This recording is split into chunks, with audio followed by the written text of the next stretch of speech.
The Officio Assassinorum does not assign handlers by request. You are chosen when someone above you decides your loyalty outweighs your fear, when your capacity for obedience has been measured against your tolerance for horror and found acceptably imbalanced. That's how I was given the role. No ceremony, no initiation ritual in some candlelit chamber, just a new seal burned into my ident chip and orders to report to the sigillus vault before the fourth bell of second shift. I walked through corridors I had passed 1,000 times before, but now guards I'd never seen stepped aside at my approach, their eyes fixed on some point beyond my shoulder. The door to the vault was black ceramite, 3 meters thick, inscribed with kill markers in a language I would later learn to read in my sleep. It sealed behind me with the sound of a coffin lid closing, and that was the last natural sunlight I ever saw without filters, the last air I breathed that hadn't been scrubbed through recyc units designed to strip pheromones and fear scent from the atmosphere. The vault was a cathedral to murder, dressed as an archive. Rows of data stacks rose into darkness overhead, each one containing kill ledgers, mission parameters, psychographic analyses of targets dead for centuries. The air tasted of oiled metal and old parchment, the kind of paper made from human skin because vellum from animals was considered wasteful. I stood in the center of that space for what might have been minutes or hours. Time moved differently there, as if the weight of all those deaths had created its own gravity. A servitor emerged from the shadows, its face replaced with a cogitator array, and placed a data slate in my hands without speaking. The slate was warm, as if someone had been holding it moments before. The screen displayed my new designation. Handler, operative designation, Secundus 7749. Below it, a single line of text pulsed red against black. The Emperor's hand never hesitates. The first lesson was delivered by Proctor Malthus, a man whose face had been surgically altered to remove all expression. He sat across from me in a room with no windows, no decorations, only 2 chairs and a table made from some dark wood that smelled faintly of chemicals. His voice was perfectly modulated, neither warm nor cold, as if he were reading a technical manual. "An assassin is not a person," he said. "Understand this first, and you may survive your first assignment. Fail to understand it and you will die screaming, or worse, live to understand it too late. They are directives wearing skin. They are the Emperor's will made manifest through training that breaks every human limitation and reconditioning that erases every human weakness. Your function is to keep the directive aimed, fed, and contained. You are the hand that winds the clockwork. You are the switch that activates the weapon. You are, in all ways that matter, more expendable than the asset you manage." He slid a data core across the table. It was the size of my thumb, warm to the touch, encrypted with seals I didn't recognize. "You have been granted clearance to access kill ledgers dating back to M35, mission codices, encrypted under 9 layers of Ordo oversight, psychological profiles of every assassin type, currently in operation and 12 variants that have been declared extinct. Every record begins the same way. Objective designated. Asset assigned. Handler attached. Study them. Learn how handlers die. Learn what mistakes cannot be made twice, because there is never a second chance to make them." I opened the core that night in my new quarters, a cell 3 meters square with a cot, a cogitator terminal, and a waste reclamation unit. The quarters had no personal items, no decorations, nothing that might suggest a human being lived there rather than a function waiting to be performed. The records scrolled past in streams of data, each one a human life reduced to target designation and termination. Confirmation. I read for 6 hours straight, my eyes burning, my mind trying to process the sheer scope of what the Officio Assassinorum had accomplished across 10,000 years. Governors, generals, priests, psychers, tech adepts, entire family lines erased with such precision that history itself had been rewritten around the absence. And beneath each mission file, a handler designation. Some names appeared dozens of times. Others appeared once and were followed by a red seal that meant terminated during operation or consumed by asset during retrieval or mind scrub due to contamination. The most common cause of handler death wasn't enemy action. It was failure to maintain proper distance from the asset.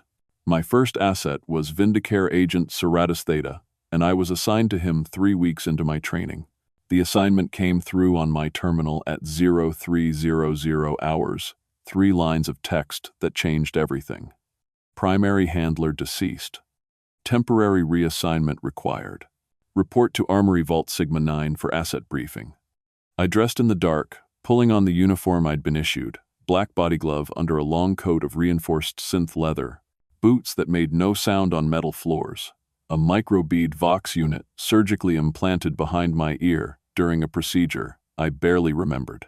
The armory was deep in the facility's core, past security checkpoints where guards scanned not just my ident but my biometrics, retinal patterns, genetic markers, even the electrical signature of my nervous system to ensure I hadn't been replaced by a face dancer or possessed by some warp entity. Astartes Theta stood in the center of the armory vault, motionless, his eyes closed. He was tall, thin to the point of appearing fragile, his skin pale as corpse wax. He wore the bodysuit of his temple, dark red and black, and cradled his rifle as if it were a sleeping child. The weapon was a work of art, every component handcrafted, the barrel inscribed with prayers in High Gothic, the scope enhanced with augmetics that could track a target's heartbeat from 3 kilometers away. He didn't acknowledge my presence. Vindicare assassins enter a meditative trance between missions, slowing their metabolism to conserve energy, shutting down all unnecessary cognitive functions. He was as close to a machine as flesh could become without servitor conversion. The briefing was conducted by Proctor Malthus via Hololith, his image flickering in the vault's center. The assignment: eliminate a traitor cardinal operating from orbit around Scarv Primus, a hive world in the Segmentum Tempestus.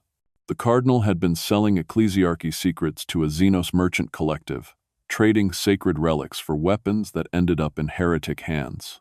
He traveled in a fortified orbital station, surrounded by guards, servitors, and enough void shields to shrug off lance strikes. The Ordo Hereticus wanted him dead, but they wanted it quiet. No orbital bombardment, no assassin teams storming the station. One shot, clean termination, no evidence. Astartes Theta will take the shot from maximum range, Malthus said. You will coordinate positioning, monitor station patterns, ensure extraction protocols remain viable. The mission window is 72 hours. Failure is not acceptable. Exposure is not acceptable. Questions? I had none. Questions were for people who believed they had choices. We departed on a stealth barge, a vessel so wrapped in void suppressors and refractor fields that it registered on Auspex as empty space. The crew were all mutes, their tongues removed to prevent accidental intelligence leaks, their hands tattooed with kill markers from previous operations. They moved through the ship like ghosts, never meeting my eyes, never speaking even through sign language. I set up in the command post, a cramped room filled with hololith displays, Auspex feeds, Vox intercept arrays, and began tracking the orbital station's movements. The Cardinal kept no fixed schedule, moving between chambers randomly, surrounded by bodyguards whose movements suggested military training. But patterns exist even in chaos. By hour 40, I had identified his preferred meditation chamber, the times when guards rotated, the 17-second window when he stood before a viewing port to observe the planet below. Astartes Theta prepared in silence. He didn't eat, drink, or blink in the 72 hours before the mark appeared. He stood at the firing position I designated, a point in space where our barge's trajectory would intersect with his line of sight for exactly 9 seconds. I watched his vitals on my display, heart rate dropping to 20 beats per minute, oxygen consumption minimal, body temperature falling to just above hypothermic levels. He was shutting down everything that wasn't essential to the shot, becoming a platform for the rifle, a delivery system for Emperor's justice wrapped in meat and bone. The moment came at hour 71. My Auspex confirmed the Cardinal's position at the viewing port. I transmitted the green signal to Astartes Theta. He took the shot before my Auspex even confirmed clear line of sight, before my cogitator had finished calculating wind drift and gravitational variance. The round left the barrel with almost no sound. Vindicare rifles are designed to kill silently, to make murder an invisible act. I watched through the scope feed as the round crossed 3 kilometers of void, penetrated the station's viewing port, the reinforced glass shattering inward, then entered the cardinal's skull just above his left eye. The hydrostatic shock pulped his brain in microseconds. The round continued through, punching through the back of his skull, through the wall behind him, through 3 more decks of the station before finally embedding itself in a support beam where it would never be found. The cardinal's body didn't fall immediately. His nervous system, still processing commands issued before death, kept him upright for another 2 seconds. Then his knees buckled and he collapsed, and alarms began screaming across the station. I watched guards flood into the meditation chamber, saw Medicae servitors attempt futile resurrection protocols. Sanctioned Theta remained motionless, rifle still aimed, waiting for extraction clearance. He would have stayed there forever if I hadn't given the order. That's what they're trained to do: complete the mission or die in position, never retreating without permission. Extraction authorized. I transmitted. Return to holding Bay Alpha. He moved then, smooth and precise, breaking down the rifle into component parts, stowing them in a sealed case, moving through the ship's corridors like water flowing downhill. By the time the orbital station's security forces had sealed every exit and begun scanning for intruders, we were already accelerating toward the system's edge, wrapped in stealth fields, invisible and untouchable. That's when I learned a handler's real task starts after the kill. The assassination was simple, mechanical, a function performed and completed. But the aftermath, that required art. I spent the next 6 weeks managing the cover-up, coordinating with administratum contacts to falsify the cardinal's death as natural causes, ensuring every guard who witnessed the body's condition was transferred off-station to distant assignments, where their memories would be suppressed through chemical means or simply erased through psycho-conditioning. Every off-world transaction had to be tracked. Every document that mentioned the cardinal's true cause of death had to be altered or destroyed. Every survivor's memory of that day had to be revised until the truth became a rumor, became a lie, became forgotten. We burn worlds with paperwork as much as with bullets. The administratum calls it post-incident alignment, a phrase that makes systematic erasure sound like an accounting error. The Inquisition calls it cleanup, as if truth were dirt to be swept away. I called it what it was: state-sanctioned erasure, the murder of reality itself in service to the Imperium's stability. The officio taught me efficiency through volume. After Sanctioned Theta came 16 more assignments in as many months. A callous infiltration of a governor's court that ended with the entire family tree pruned. A Calexis deployment against a psyker coven that left the target building standing but empty of all life, the walls still echoing with screams that would never fade. A Venom operation so subtle that the target died of apparent heart failure 3 years after the agent had delivered the poison, a long-acting toxin that waited in his bloodstream like a patient predator.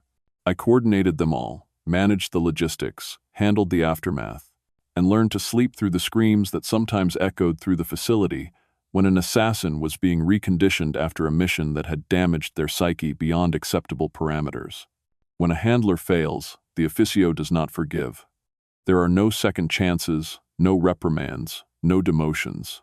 Failure equals termination, either of your career or of your life, and the distinction is often academic.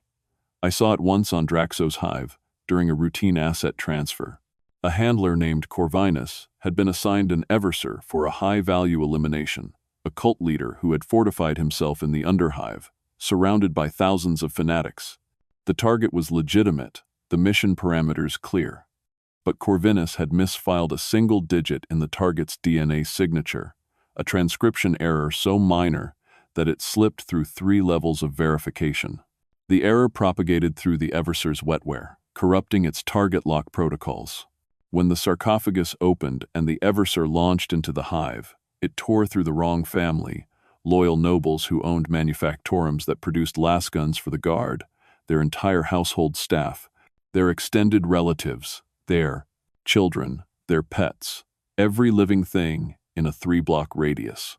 The Eversor completed its mission with perfect efficiency, then returned to Corvinus for extraction, its armor dripping with blood that smelled wrong because it came from the innocent. The officio sealed the incident report with a single note: handler consumed by asset during retrieval. The phrasing was deliberately vague, leaving it unclear whether the Eversor had killed Corvinus by accident or the officio had ordered it as punishment. No one replaced him. They just deleted his name from all records, scrubbed his existence from the archives, and reassigned the Eversor to a new handler who was given explicit instructions on proper DNA verification protocols. I saw the Eversor 3 months later in a holding bay, motionless in its sarcophagus, and I swear it recognized me through the frosted glass, its eyes tracking my movement with predatory focus. My next assignment was my first Eversor deployment, and I requested it specifically. Not because I wanted to work with the most dangerous assassin type in the officio's arsenal, but because refusing would have suggested fear, and fear was a disqualification.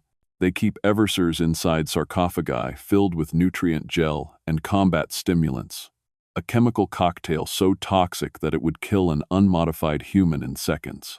The assassins float in that soup between deployments, their metabolisms accelerated beyond human limits, their nervous systems rewired to process pain as pleasure and death as the ultimate ecstasy. They dream of murder while they wait, their minds locked in simulations of endless slaughter. I was ordered to release the asset only when the sigil on my wrist plate turned red, a simple instruction that carried the weight of absolute authority. The target was a planetary rebellion leader on Karth IV, a forge world that had declared independence from the Mechanicus and begun producing weapons for secessionist forces across the sector. The rebellion was well-armed, well-organized, and deeply entrenched in the planet's industrial complexes. The Imperium could have sent guard regiments, could have deployed Skitarii legions, could have simply virus-bombed the planet from orbit. Instead, they sent one Eversor and one handler. That was the statement they wanted to make. You are not worth a war, only an execution. I watched the sarcophagus through armored glass as my transport descended toward the planet's surface. The Eversor inside was designated Asset Phi 9, a designation that told me nothing about its origins, its history, or whether it had ever been human enough to have a name. The sarcophagus was black ceramite reinforced with adamantium struts, inscribed with kill markers that covered every surface.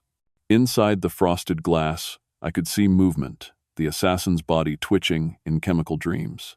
Its heart rate registered at 240 beats per minute even at rest. Its biochemistry readings showed levels of adrenaline and combat stims that should have induced immediate cardiac failure. But Eversors are built to exceed limits, to push past the point where flesh should fail and keep going through sheer hatred and conditioning. The signal came at 1,400 hours local time. The sigil on my wristplate flared red, hot enough to burn the skin beneath. I entered the release codes into my command terminal, watching through remote feeds as the sarcophagus cracked open like a tomb, nutrient gel flooding out in a wave of chemical-laced fluid. The creature inside launched out screaming, its voice a sound no human throat should produce, a war cry that was equal parts rage and rapture. It wore armor that had been fused into its flesh through surgical modification, black carapace plates that moved with its muscles, a executioner's hood fitted with optical enhancers and vox scramblers. In its hands it carried a power sword and a neurogauntlet, weapons bonded to its nervous system so completely that they functioned as extensions of its will. I watched the kill feed on my display, data streaming in from the microbeads embedded in the Eversor's armor. Impact vectors updated in real time as it crashed through the target building's defenses. Blood oxygen levels of targets dropped from nominal to 0 in seconds. Adrenal surges spiked across my monitors as the assassin moved through the structure like a force of nature, each kill executed with impossible speed and precision. The rebellion's guards opened fire with heavy stubbers and las rifles, but the Eversor moved too fast, dodging through gunfire that should have shredded it, closing distances that should have been impossible, killing with an efficiency that made the slaughter almost beautiful in its terrible perfection. Entire city blocks went dark on my tactical display, one after another, as the power grids failed and fires spread. The Eversor didn't discriminate between targets. Anyone who raised a weapon died, anyone who ran died, anyone who stayed still died.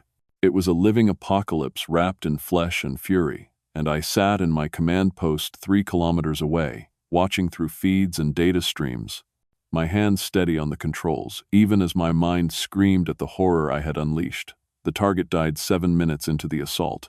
The Eversor found him in a fortified bunker deep beneath the factory complex, surrounded by bodyguards and void shields, and every defense his paranoia could purchase. None of it mattered.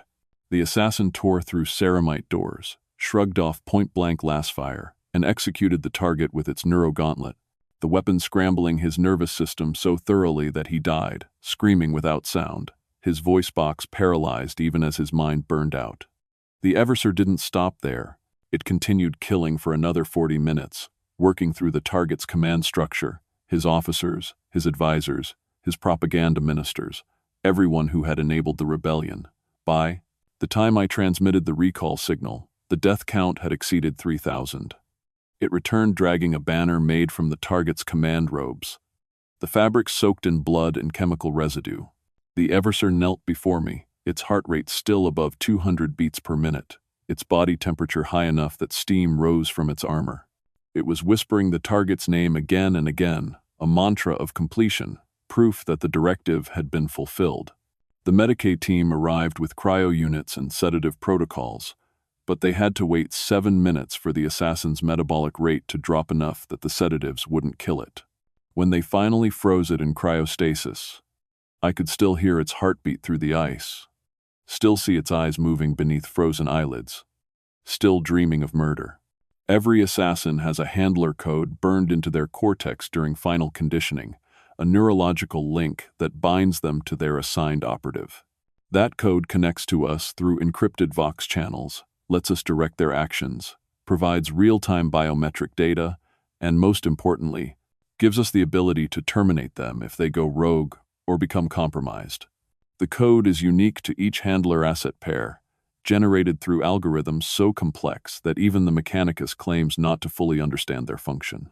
If a handler dies, the assassin's code locks automatically, trapping them in a cognitive loop until a replacement can be assigned and a new code burned in.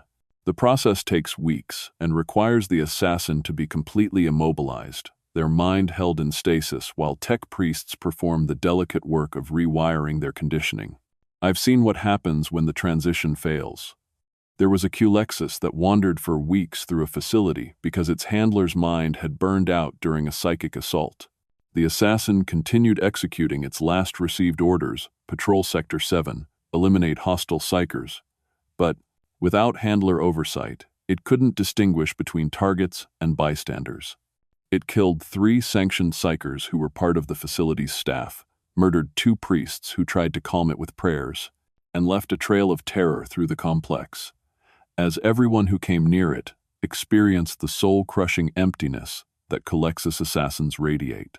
The officio finally ordered extermination of the entire block to prevent contamination, not because of the deaths, but because witnesses had seen the assassin's face beneath its helmet, had learned details about Culexus operations that were supposed to remain buried beneath classification seals. The purge took 6 hours. I wasn't involved directly, but I saw the reports afterward. 1,600 personnel terminated, entire data stacks wiped. The block itself sealed and flooded with corrosive atmosphere to destroy any biological traces, all because one handler had failed to maintain proper psychic shielding during an operation. No one joins the officio for glory. There are no medals, no promotions announced with fanfare, no ceremonies where your achievements are proclaimed. We exist in shadows beneath shadows, our names deleted from records, our faces altered to prevent recognition, our lives compressed into the space between assignments. We do it because someone higher decided we're more useful than disposable, because our psychological profiles suggested we possessed the particular combination of traits the officio values: high intelligence, absolute obedience, emotional detachment bordering on sociopathy, and enough survival instinct to avoid stupid risks while taking calculated ones. The only reason I lasted longer than most was because I never asked why a target was marked. I learned that lesson watching another handler die during an asset briefing. His name was Justinian, and he had managed Calidus operations for 7 years, a longevity that suggested exceptional competence. During a mission briefing, for a high-profile assassination, he made the mistake of questioning the target designation. The mark was an administratum official, ostensibly flagged for corruption but without the usual documentation trail. Justinian asked for clarification, requested access to the evidence files, wanted to understand why this particular bureaucrat among millions deserved the officio's attention. The inquisitor running the briefing listened patiently, then ordered Justinian's immediate termination for demonstrating insufficient operational focus. 2 guards shot him before he could stand from his chair. His body was removed. His replacement was briefed within the hour. The mission proceeded without interruption. The Inquisition loves questions, but not from those below them.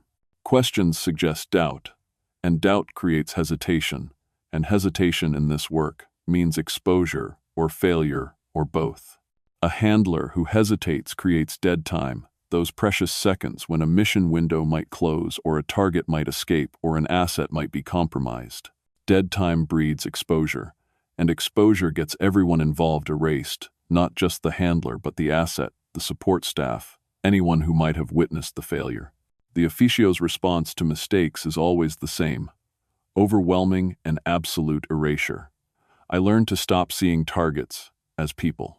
I learned to read mission briefings the way a servitor processes code, accepting the input without questioning the source. I learned that the Imperium's machinery requires blood to function, that every day someone somewhere must die to keep the whole corrupt edifice from collapsing, and that my role was to ensure those deaths happened quietly, efficiently, without leaving traces that might inspire questions or doubts or dangerous thoughts in those who survived. The officio's motto is whispered between handlers like a curse, passed down through generations of operatives who learned its truth too late. The Emperor's hand never hesitates. That's what they teach us before sending us to die beside killers who don't remember mercy, loyalty, or fear. The words are inscribed above every briefing room, burned into every handler's ident chip, spoken at the beginning and end of every mission.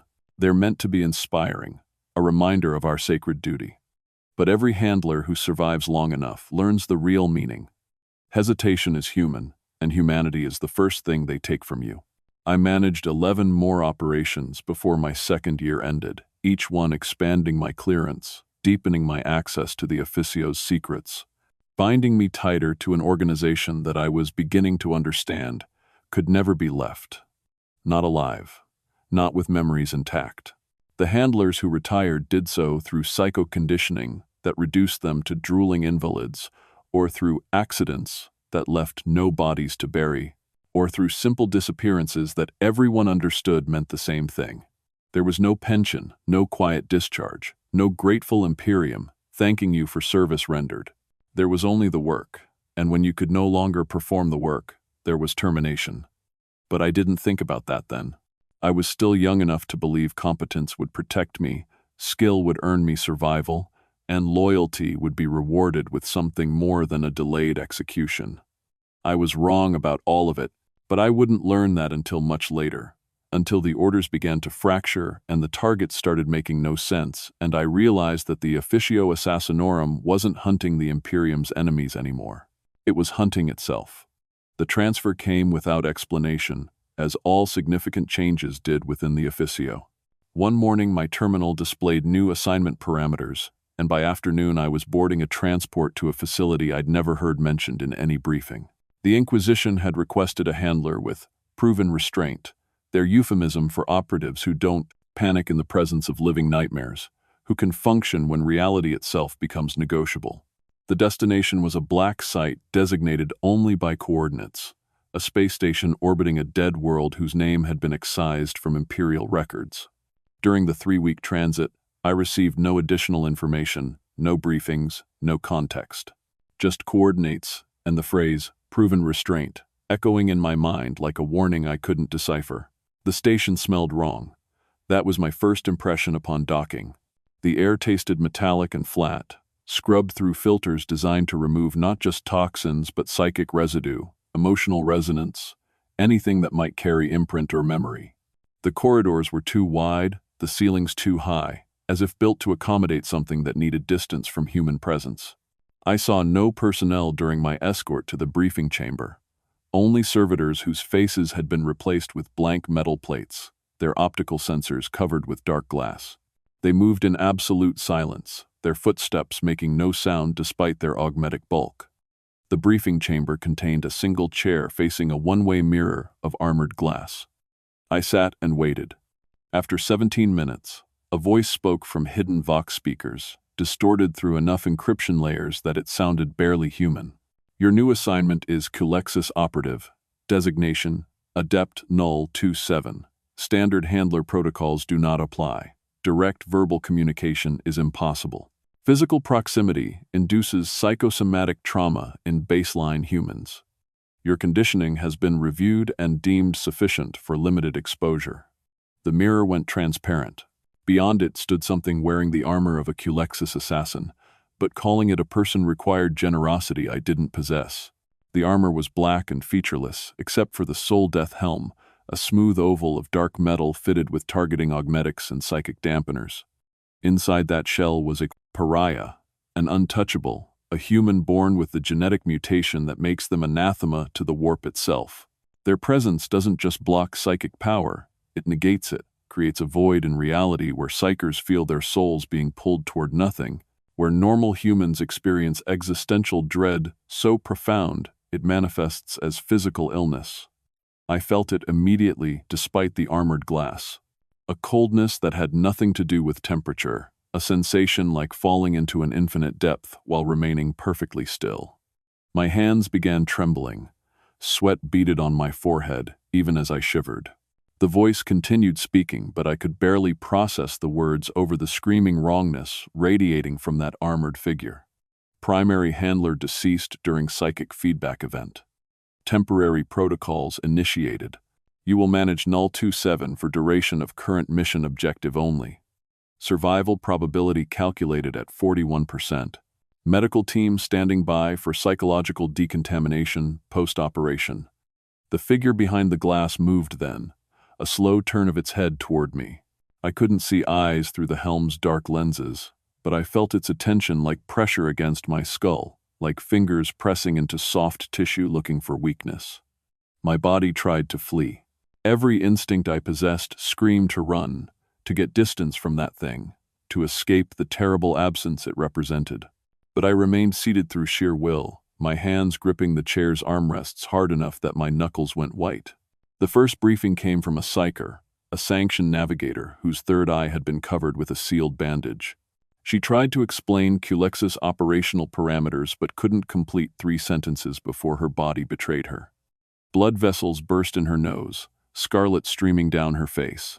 She vomited onto the briefing table, a mixture of bile and blood, her hands shaking so violently that she couldn't operate her data slate.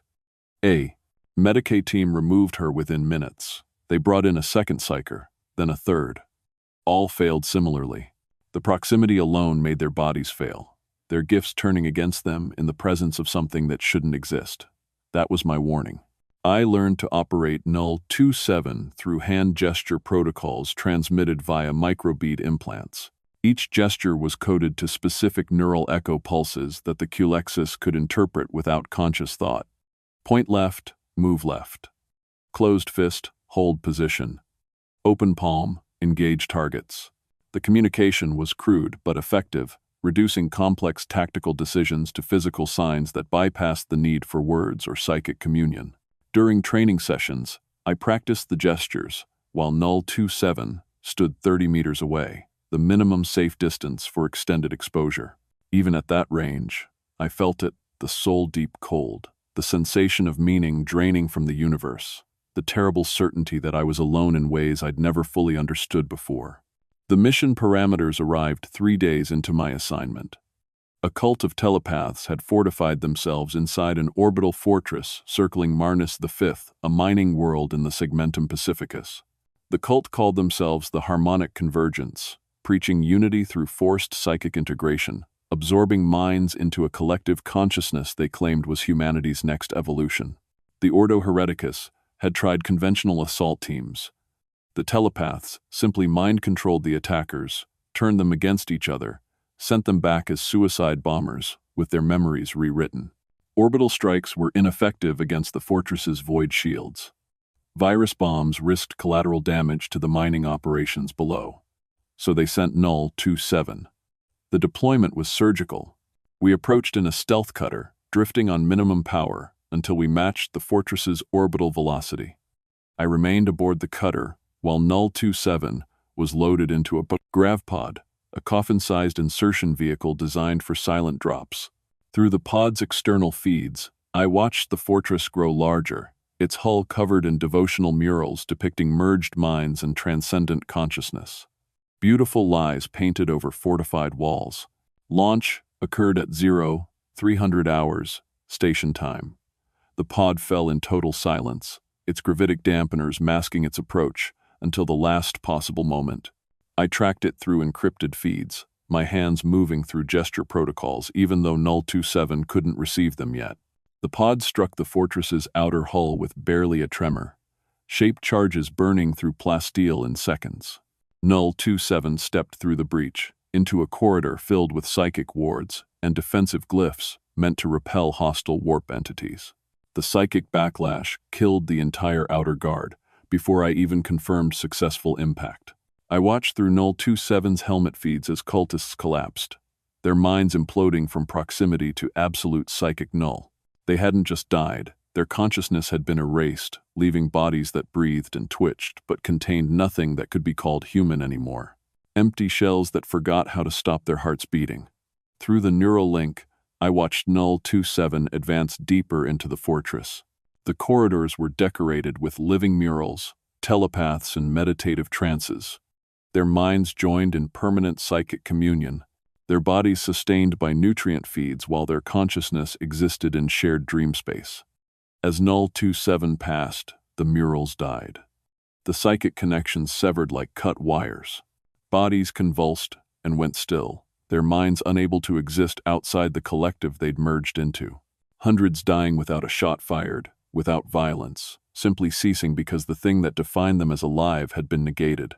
Psychic fire erupted from defensive positions, warp flames conjured by the most powerful cult members, entities that existed half in real space and half in the immaterium.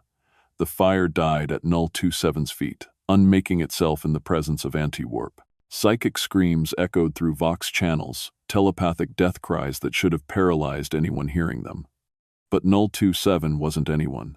It walked through apocalypse, like a man walking through morning fog, indifferent and unstoppable. The cult leader waited in the fortress's heart, a chamber built from psychically resonant crystal that amplified telepathic power 1,000-fold. I watched through Null 27's feeds as the leader raised his hands, his body glowing with warp energy, and attempted to summon a warp entity for protection. The summoning circle flared with light.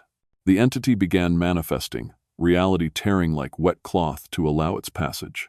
I saw limbs that bent in too many directions, eyes that existed in dimensions my brain couldn't process, a presence so overwhelming that even through recorded feeds it made my stomach clench with primal terror. Then Null 27 entered the chamber. The entity didn't scream. It screamed in reverse, the sound pulling backward into silence. Its manifestation collapsed, reality snapping back into place with an audible crack. The warp tier sealed. The entity was gone, not banished but unmade, erased from existence by proximity to something it couldn't survive near. The cult leader tried to run. His body made it 3 steps before his brain simply stopped processing commands, overwhelmed by the psychic void consuming everything around him. Null 27 didn't kill him. It just stood there, and the leader's mind ate itself trying to exist in that terrible absence. When I activated the recall beacon, Null 27 returned to the extraction point with its armor scorched black from proximity to dying warp entities. Its hands were still twitching, as if draining ghosts, autonomous movements left over from the psychic violence it had walked through. The recovery team boarded the fortress, wearing full psychic isolation suits, and still 3 of them developed nosebleeds and tremors within minutes of entering the structure. The psyker team assigned to decontaminate Null 27 committed suicide within an hour of contact, not because of anything Null 27 did, but because working that close to a Culexus forces psykers to confront what they truly are, beings whose existence depends on connection to the warp, whose souls are constantly touching something vast and terrible. In Null 27's presence, they felt that connection severing, felt themselves becoming less than nothing. The first psyker hung himself with his own prayer beads. The second opened her wrists with a scalpel. The third simply stopped breathing, her autonomic nervous system shutting down because her mind couldn't survive the isolation. The officio logged the mission as immaculate. That's their word for when something impossible happens, but no one wants to document the mechanism. When results are achieved through means that defy comfortable explanation. When the Emperor's will is done through methods that even the Inquisition prefers not to examine too closely. 2 months passed in routine assignments, a Vanus data assassination, 3 Vindicare eliminations, cleanup operations that kept me busy enough not to think about Null 27 still waiting in its isolation chamber. Then the orders began to fracture. Slowly at first, easy to dismiss as administrative errors or security protocol updates. A target designation appeared twice in different mission briefings with different handler assignments. A kill confirmation came through for an asset I knew had been terminated 3 years earlier. A mission log referenced operations on worlds that had been destroyed during the Horus Heresy. My clearance level had increased after the Culexus operation, granting access to oversight systems most handlers never saw. I started noticing patterns in the inconsistencies. Targets repeating across different timelines. Assassins reassigned to kills already confirmed. Handler codes cross-wired between operatives who should never have shared protocols. The errors weren't random, they followed a logic I couldn't parse, as if someone was deliberately creating loops, testing redundancies, building a system within the system. I compiled a report, flagging the anomalies for senior oversight. The officio's doctrine demanded reports on irregularities, encouraged handlers to maintain accuracy in record-keeping. I submitted it through encrypted channels and waited for acknowledgement. The next day, my codex terminal locked. Every function disabled except one. A text display showing a single phrase in High Gothic. "You are now the witness." No explanation, no context. Just that phrase repeating every time I tried to access the terminal, burning itself into my vision until I could see it with my eyes closed. I reported to my assigned proctor for clarification. His office was empty, his personal effects removed, his desk cleared of everything except a data slate showing his termination order dated 3 months earlier. Except I'd spoken with him 2 days ago, received mission parameters from him, confirmed kills under his authorization. The facility felt different after that. Corridors I'd walked daily seemed altered, doorways appearing where I didn't remember them existing, entire sections of the complex reconfigured overnight. I saw handlers I recognized walking past without acknowledging me, their faces blank, their movements mechanical. Servitors I'd never seen before performed maintenance on equipment that hadn't needed repair. The changes were subtle enough to doubt, obvious enough to fear. They reassigned me 3 weeks later. New asset, new mission parameters, new handler protocols. Calidus operative Silith, polymorphine specialist, infiltration and impersonation expert. The shapeshifters are different from other assassin types. They talk, they laugh, they mimic life too, convincingly. Their training focuses on becoming other people so completely that even gene scanners can be fooled, assuming identities down to mannerisms and speech patterns and memories that aren't their own. They're actors who never leave the stage, killers who make murder look like natural causes or accidents, or someone else's crime. Silith's first act upon meeting me was to shift. Her bones cracked and reformed. Her skin tone changed. Her facial structure melted and resolved into my own features. She stood before me wearing my face, smiled with my own smile, and spoke in my voice. Now I know who'll betray me. It was meant as a joke, the kind of dark humor assassins use to cope with their existence. But her eyes, my eyes, reflected back at me, held no humor, only assessment. She was testing me, reading my reactions, cataloging the micro-expressions and body language tells that would let her become me if necessary. The experience was profoundly unsettling, watching myself move independently, hearing my own voice speak words I hadn't formed. The mission was straightforward by officio standards. A high-ranking tech priest named Archmagos Vethran had been conducting unauthorized research in his forge complex on Metallica 7. The Mechanicus claimed he was exploring optimization protocols for servitor conversion.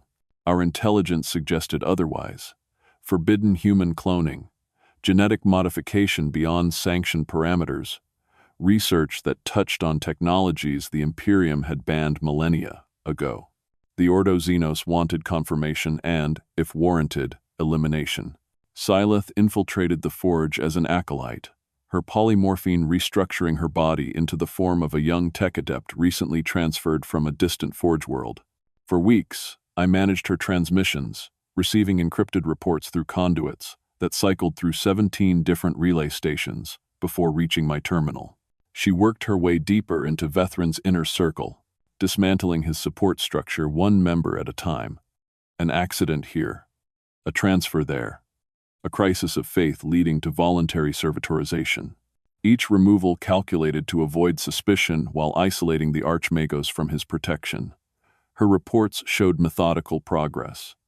Vethran's inner cult numbered 47 members initially. After 3 weeks, 22. After 5 weeks, 11. She adapted perfectly to each role, becoming whoever needed to exist to move closer to the target. I monitored her vitals through the handler link, watching her heart rate remain steady even during high-stress infiltrations, her body responding to polymorphine doses with the practiced ease of someone who'd forgotten what her real face looked like. Then she stopped transmitting. The silence lasted 18 hours. I activated standard recall protocols. No response. Emergency extraction beacons. No acknowledgement. Direct neural link queries bounced back, corrupted.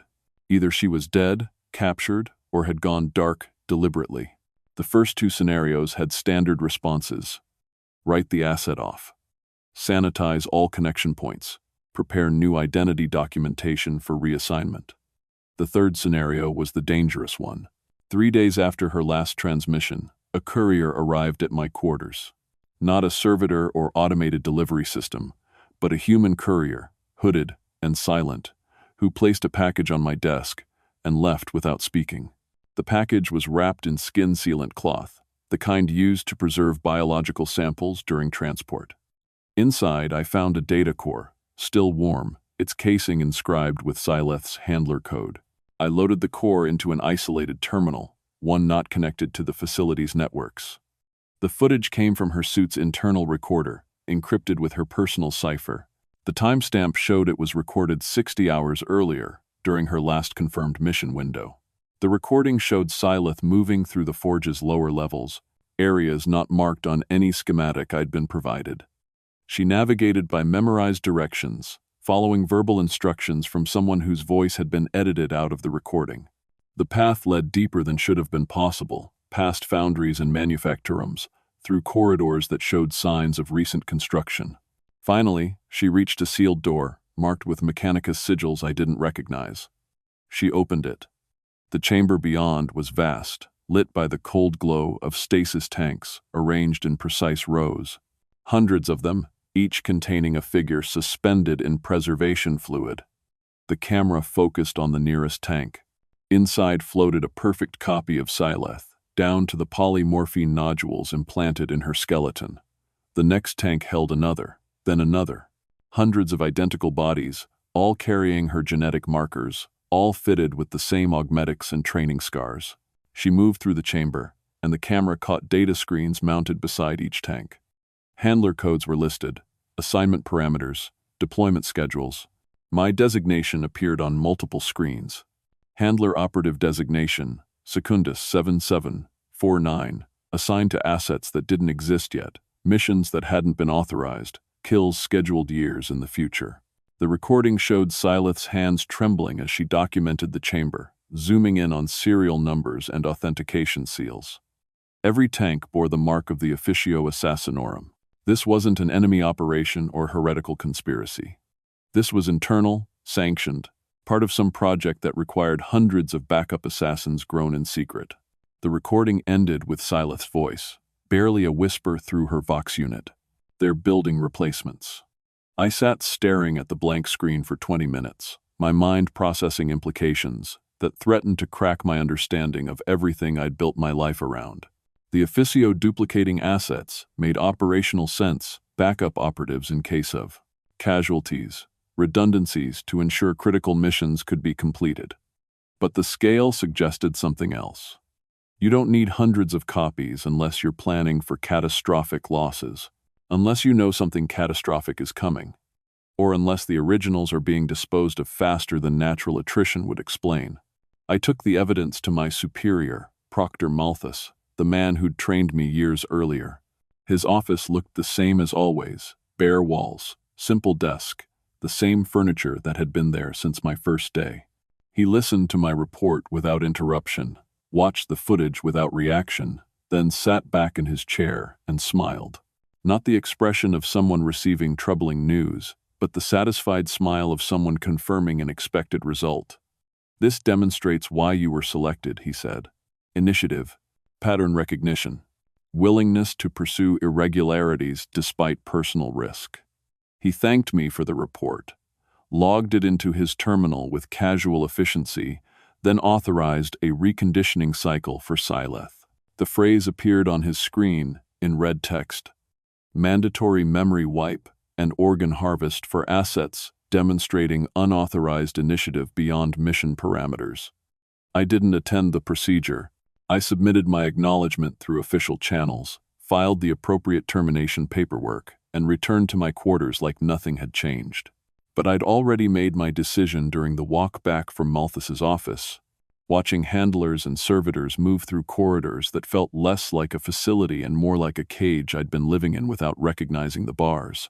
I ran. Handlers aren't supposed to leave stations without authorization.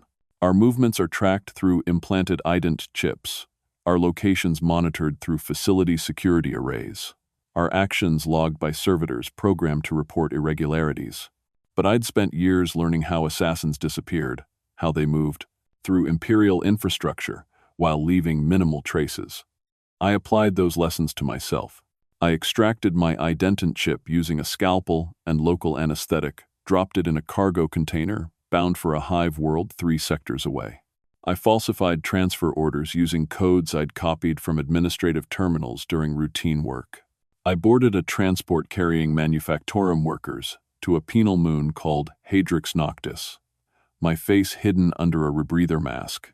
My identification documents, listing me as a contract laborer, reassigned for minor disciplinary infractions. The officio doesn't chase immediately.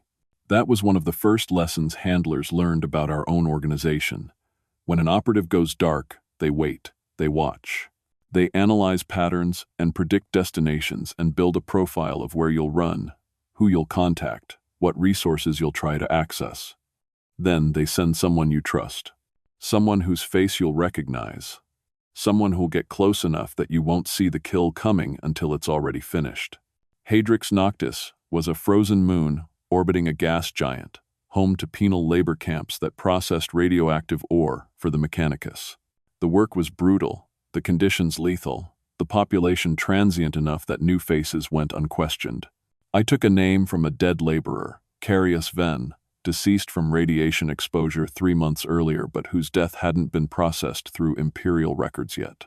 I worked the processing lines, breathed recycled air that tasted of metal and desperation, and tried to forget everything I'd learned over years of service. A year passed.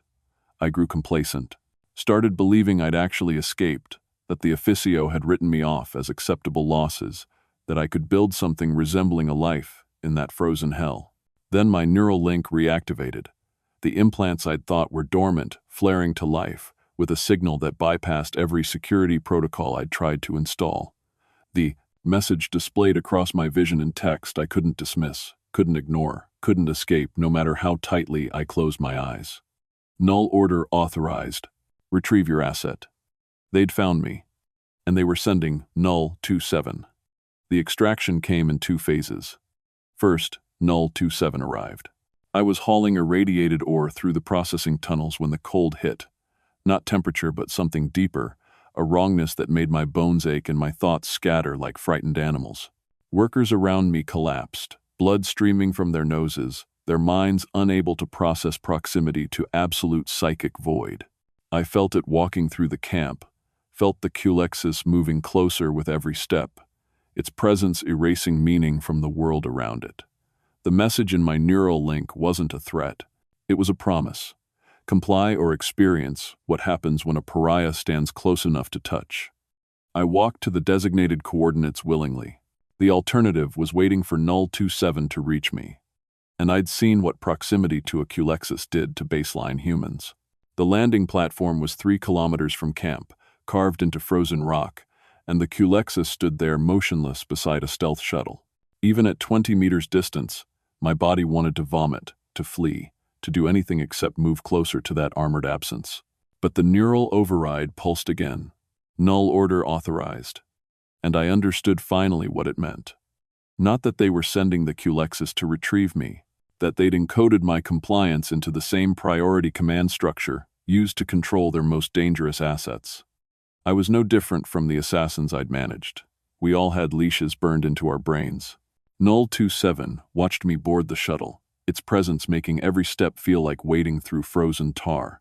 Only when the ramp sealed and the shuttle lifted off did the Culexus return to its containment pod, the psychic pressure releasing like a hand unclenching from my throat. Inside the shuttle's main cabin stood Proctor Malthus. He hadn't aged a day since I'd last seen him, his surgically expressionless face as blank as ever.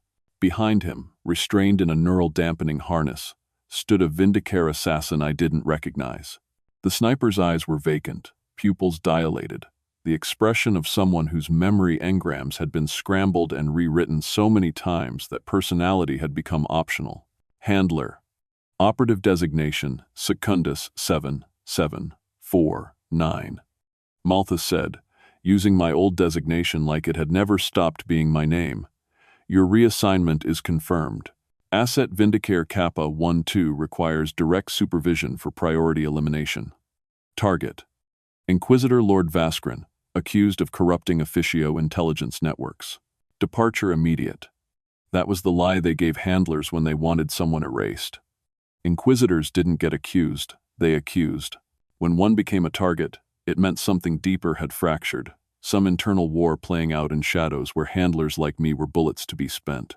But my body was already boarding the shuttle, strapping into the acceleration harness, my hands performing pre-flight checks I didn't consciously command. The neural override kept me compliant while my mind raged against invisible chains. The Vindicare sat across from me during transit, silent and still, his rifle cradled in his lap. I accessed his file through my handler link, reading his history in data streams that painted a picture of systematic destruction.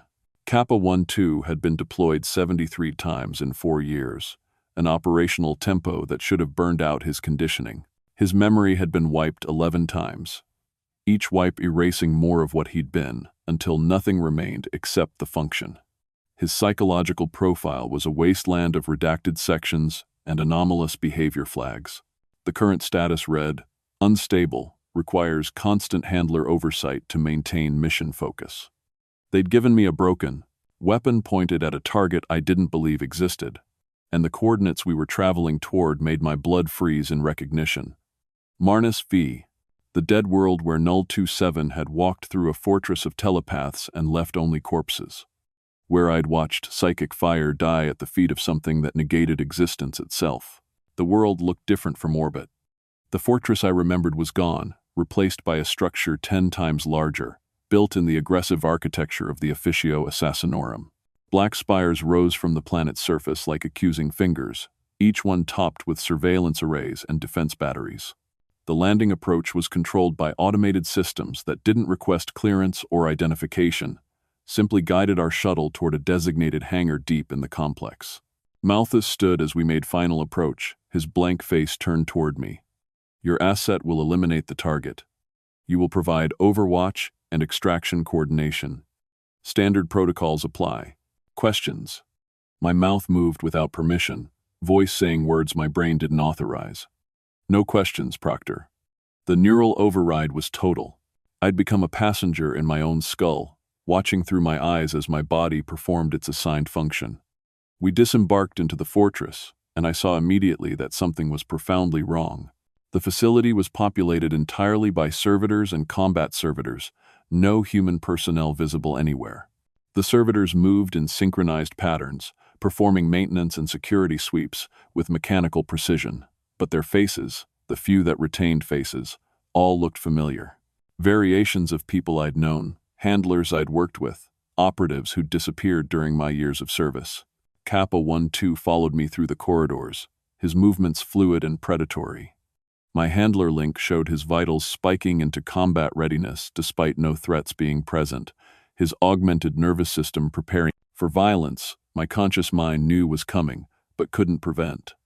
We took positions in ruins overlooking the fortress's main structure, a collapsed section that provided sightlines to the primary gates.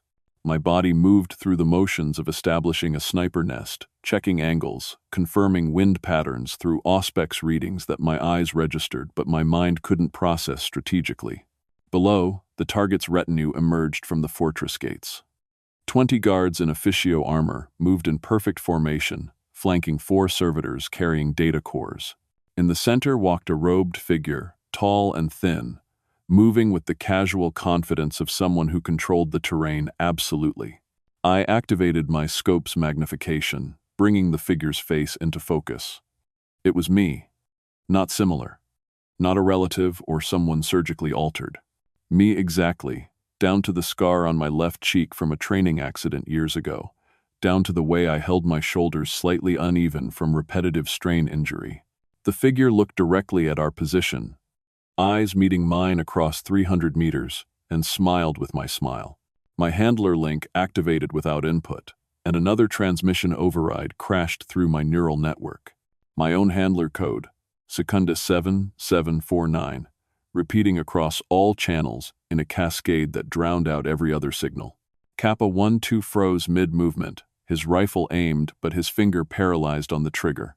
I tried to break the signal, inputting emergency override codes, attempting to reboot my neural link, anything to regain control. But the transmission came from inside the fortress, broadcast with authority that superseded mine completely. The robed figure below spoke, and his voice transmitted directly into my skull through the compromised link. Terminate redundant unit. Kappa 1-2 turned smoothly, his rifle swinging toward me with mechanical precision. His eyes showed no recognition, no hesitation, just the blank efficiency of a weapon. Following its directive, I had maybe 2 seconds before he fired. My body was still locked by neural override, but years of handler training had taught me contingencies for asset compromise.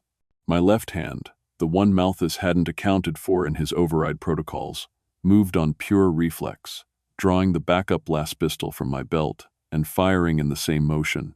The shot took Kappa 12 inches the center of his forehead, punching through reinforced skull plating and detonating his neural rig from the inside.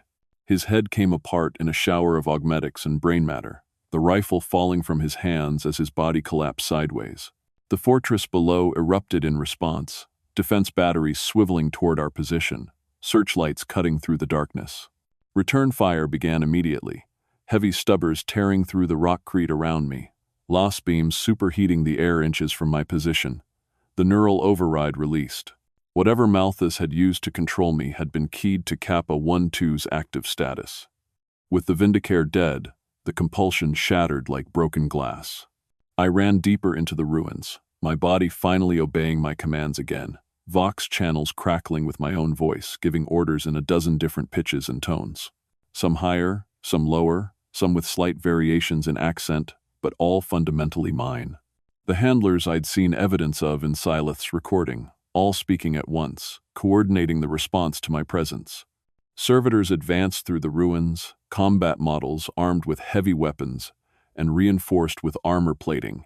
They moved with inhuman coordination, flanking positions executed perfectly, suppressing fire laid down to channel me toward kill zones.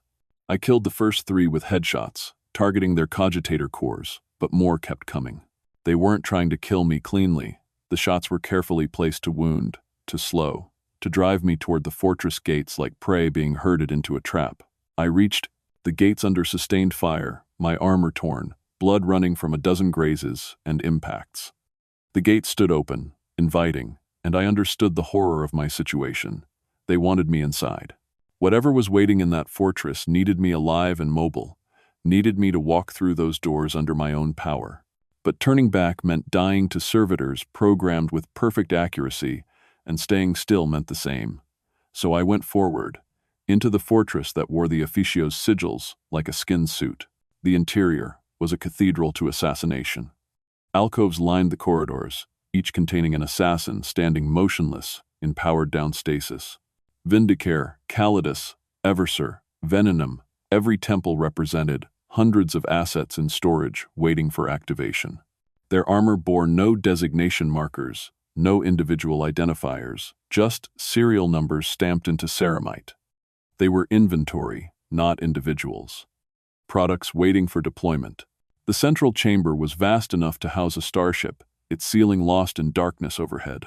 Rows of data stacks rose like forest trees, each one connected to a central throne rig mounted on a raised platform. The rig was a nightmare of cables and neural interface spikes, built to accommodate a human body while connecting it to every system in the facility. Sitting in that throne was my copy, the figure I'd seen from the ruins. Up close, the resemblance was more disturbing. Not just physical similarity, but the way he held himself, the micro-expressions that crossed his face, the breathing pattern that matched mine exactly. Around the chamber, screens displayed handler codes and kill logs stretching back centuries. I recognized some from my training, legendary operations documented in the archives. But others showed dates in the future, missions scheduled years from now, targets not yet born being marked for death with handler assignments already in place. The scope of it was nauseating, not just duplication, but pre-planning. Building a machine that would continue operating long after everyone currently alive had died and been replaced.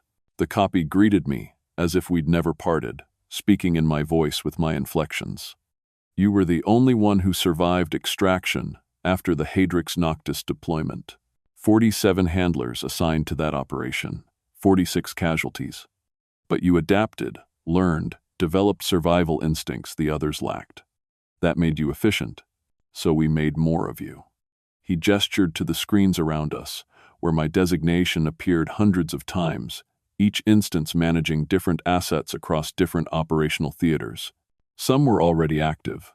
Others were listed as growth stage, literal clones, being grown in vats somewhere in this facility's depths. The officio hadn't just duplicated me, they'd industrialized me, turned whatever qualities I possessed into reproducible components. The officio requires stability, my copy continued, standing from the throne rig with cables still trailing from neural ports in his skull. Handlers are the limiting factor in operational efficiency. They develop attachments, moral complications, independent thoughts that interfere with function. But if we control the handlers from inception, grow them with proper conditioning already in place, we eliminate variability. You understand this. You've managed assets your entire career. Now you manage yourself, multiplied across every active theater in the Imperium. He offered reinstatement, a position overseeing the handler breeding program, managing the next generation, ensuring quality control across thousands of copies. I would be senior to my duplicates, original to their copies, granted authority and resources and the illusion of importance within a system that had already made me obsolete. I asked how many clones existed. He said the number didn't matter. The officio never ends, can't end, because the Imperium requires murder to function, and murder requires murderers, and murderers require management. He spoke about efficiency curves and production quotas, and projected operational capacity across the next 5 centuries. He talked about me, about the essential me, the core personality traits and skills and psychological markers, as if I were a blueprint rather than a person. So I shot him. The last pistol was nearly empty, maybe 3 shots remaining, but I put one directly between his eyes.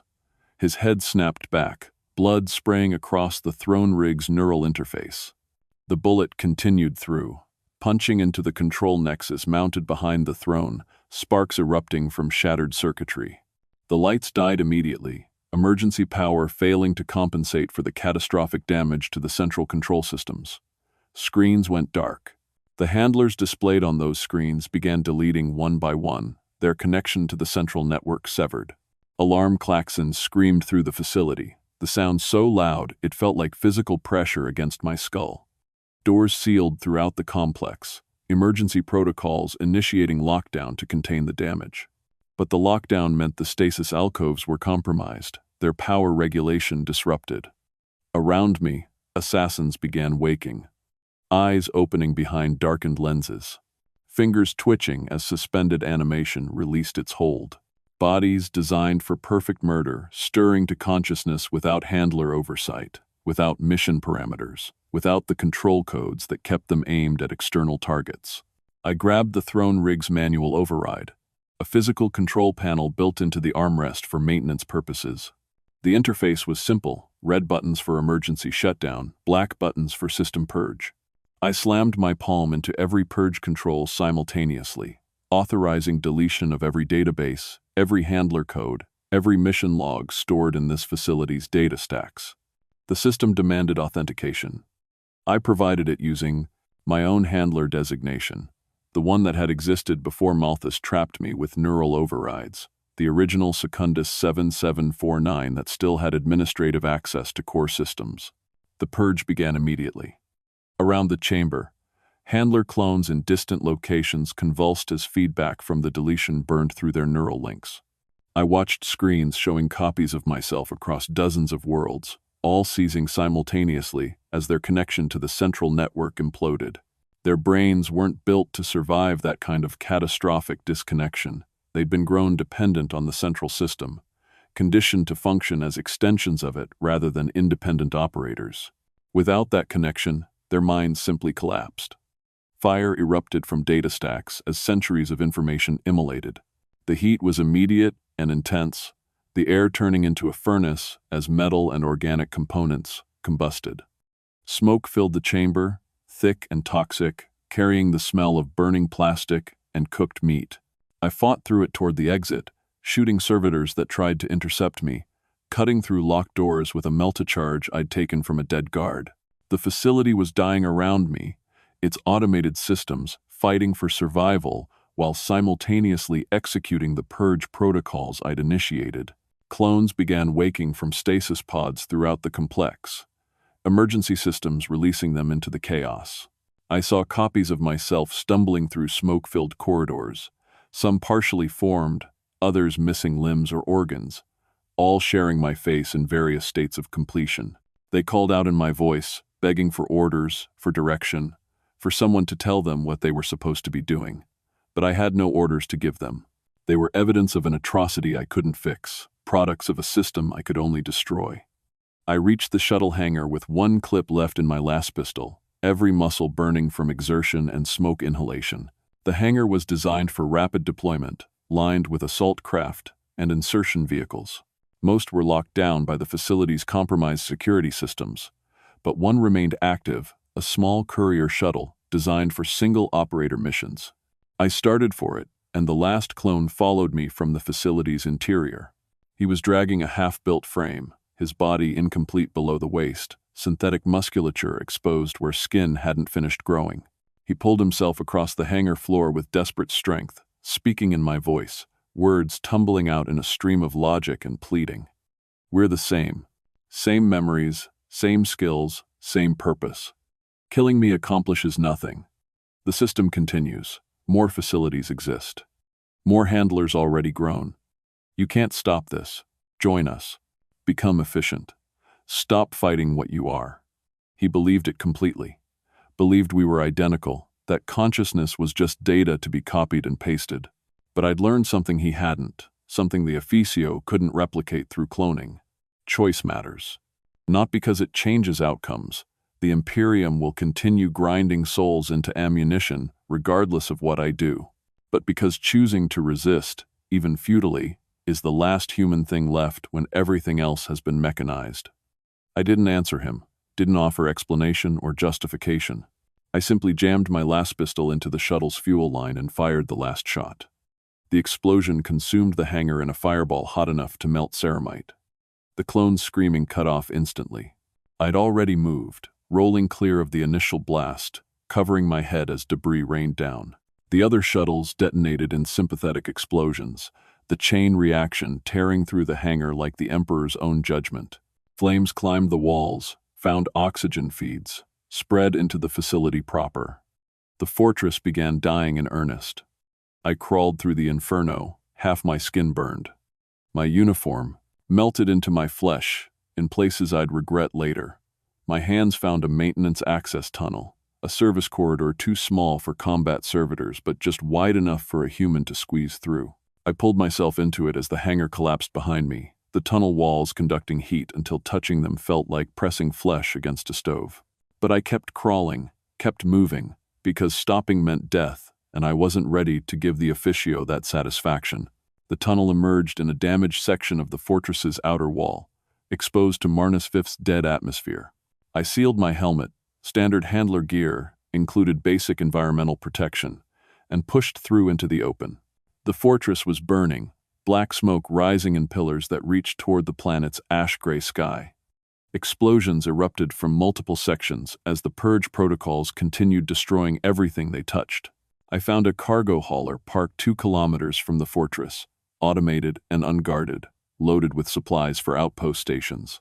I overrode its navigation, programmed a course to the nearest inhabited system, and sealed myself in the cargo hold among crates of ration packs and ammunition. The hauler lifted off 20 minutes later, following its scheduled route, the automated systems too simple to register that they were carrying a passenger who shouldn't exist.